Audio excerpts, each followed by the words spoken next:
परळीमधील गुंडगिरी आणि भ्रष्टाचार संपवायचा आहे। आम्ही नगरपरिषद निवडणुकीच्या मैदानात जनता आमच्या पाठीशी आहे, काँग्रेस प्रदेश अध्यक्ष हर्षवर्धन सपकाळ यांनी वक्तव्य केलं आहे।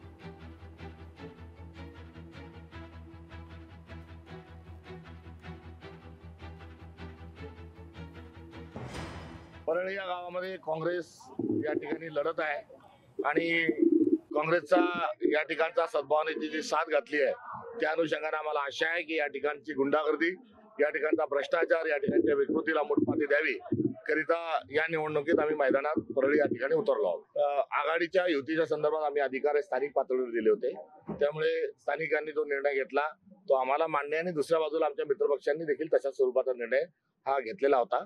कुठे आम्ही आघाडीत आहोत, कुठे नाहीत, कुठे मैत्रीपूर्ण लढत आहोत आणि हे स्वाभाविक चित्र आहे आणि हे तिन्ही पक्षांना आम्हाला या सर्व परिस्थितीची जाणीव आहे। लोकशाही मराठी ऐका, पहा, जागरूक रहा।